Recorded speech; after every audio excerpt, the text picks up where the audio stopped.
brilliant case of intersecting mysteries today. Right at the center of our proverbial caseboard is Enola Holmes. You know her, she's young, she's fiercely independent, and she is desperately trying to step out of that massive, looming shadow cast by her older brother Sherlock.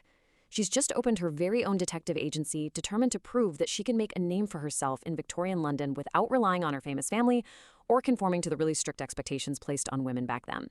But as anyone will tell you, starting a business from scratch, it's incredibly tough. In fact, Enola's brand new agency is kind of on the verge of failing before it even really gets off the ground. That is, until our inciting incident literally walks through the door. A young match factory worker named Bessie comes in with a totally desperate plea. She hires Enola to find her missing adopted sister. And that gives us the incredibly profound central question of our whole mystery. Where is Sarah Chapman? So, Enola gets to work tracking down the initial clues Sarah left behind. We know she was last seen wearing a simple green dress, and she's got striking red hair. Pretty standard stuff, right? But then it gets weird. She also left behind something far more mysterious, a cryptic piece of sheet music that actually seems to function as a hidden map, plus a key date, the 12th of March. Oh, and she worked at the local match factory, which gives Enola her first real, tangible starting point. It feels like a textbook beginning to an investigation, but man, it is about to unravel into something way more dangerous. Now, while Enola is hitting the gritty streets looking for this missing factory worker, we've got to shift our focus over to her brother. Sherlock is currently wrestling with this massive high-level government case involving stolen treasury funds, and he is frustrated. I mean, pulling his hair out frustrated, because the thief is just constantly one step ahead of him.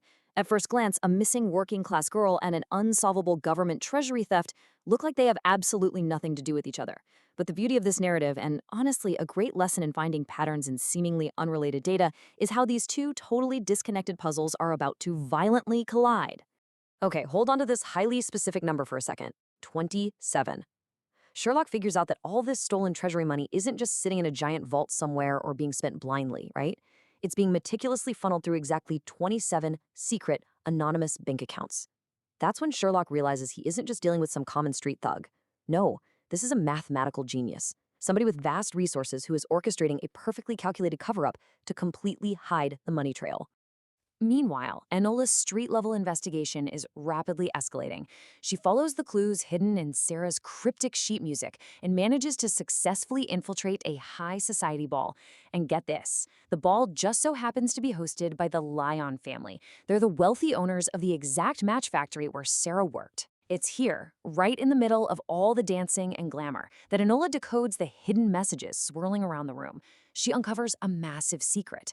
Sarah Chapman was actually having a secret romance with William Lyon, the rich son of the factory owner. Talk about the plot thickening. So, at this ball, Enola realizes the society women are communicating through this complex, totally silent dance of the fans. And here is the kicker. She counts exactly 27 distinct fan movements being used to send secret messages across the room.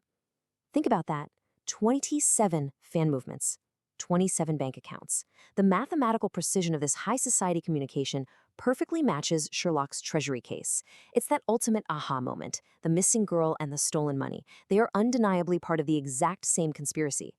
Now, let's look at what the match factory owners had been telling the public. They claimed a deadly outbreak of typhus was killing off their workers, but that was a calculated, deadly lie.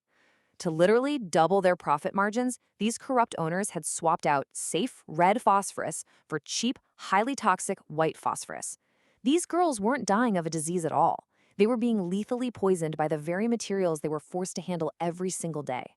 It's a seriously chilling historical reminder of how easily public health narratives can be manipulated just for corporate greed. So here's the absolute crucial takeaway. Sarah Chapman isn't just some runaway, and she definitely isn't a thief. She's an incredibly brave whistleblower. William Lyon, who finally realized the absolute horrors his family's factory was committing, actually stole the secret contract to expose the corruption. Sarah, in turn, holds the registry, the actual physical list of the girls who died from the toxic atmosphere. This damning evidence puts the two of them directly in the crosshairs of a corrupt government minister, Lord McIntyre, who happens to be profiting big time off these lethal factory conditions. But here is where the case pulls the rug completely out from under us. Sure, Lord McIntyre is totally corrupt, but he's not the mathematical genius orchestrating the treasury theft. Nope. The true mastermind manipulating the funds and orchestrating this massive cover-up, it's Mira Troy. She is Lord McIntyre's supposedly unassuming private secretary. You know, the person in the background who hears everything, sees everything, and is constantly underestimated by all the powerful men around her. Now, if you haven't caught it yet, Mira Troy is actually an anagram for Moriarty, and her cynical reveal really speaks volumes about the societal structures of the era. She asks, where is my place in this selfish society? Because she's a woman, she couldn't join the elite clubs, she couldn't buy shares, she couldn't advance in a career like a man could, despite having a vastly superior intellect. So what did she do? She used that brilliant mind to become an untouchable criminal architect. She found her own way, and as she coldly admits, she really enjoyed it. But even after uncovering the mastermind, our heroes face a truly devastating setback. The conspiracy claims a life. William Lyon is tragically murdered before he and Sarah can expose the truth. With William dead and Moriarty exposed but completely unrepentant about the human cost of it all, Sarah and Enola are left entirely vulnerable. I mean, they have the proof, but they've lost their powerful inside ally. They're left seemingly powerless against this massive, wealthy establishment that is desperately trying to silence them forever. This devastation builds right into a massive emotional climax. Realizing that waiting around for powerful men to save them is never going to work, Sarah Chapman marches straight back to the factory floor. She steps right up in front of the terrified, exploited match girls and delivers this incredibly powerful call to action. She tells them the actual truth about the lethal white phosphorus and makes it clear that their only weapon against this giant corporate machine is each other. Her rallying cry is simple but powerful. Unity is our strength. And you know what's amazing? This isn't just some fictional climax written for a movie. It represents the real-world historical revolution known as the 1888 Match Girl Strike. They exposed the lethal truth, physically shut off the roaring factory machines, and walked out together. This unified walkout became a monumental victory. They proved that by stopping the cogs of the machine together, they held the real power.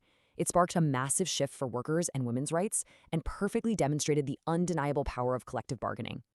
Which really brings us full circle. Think about it. We started with an Enola Holmes who was desperate to solve her case completely on her own, right? She was determined to prove her fierce independence to the whole world. But her ultimate growth is discovering that true success and real power actually come from relying on allies. Just like those match girls, Enola learns that when individual fingers close into a fist, they become unbreakable. Partnership doesn't make you weaker, it literally makes you unstoppable. And it seems Sherlock finally gets it too. Having recognized the immense value of companionship through watching Enola's journey, he decides to intervene. He sends a potential new partner right to Enola's door, a certain Dr. John Watson. So the crucial question I'll leave you with today is this. Knowing just how powerful a unified front can be, how is this new, legendary partnership going to alter the detective world forever? Thanks for hanging out with me for this explainer, and keep exploring.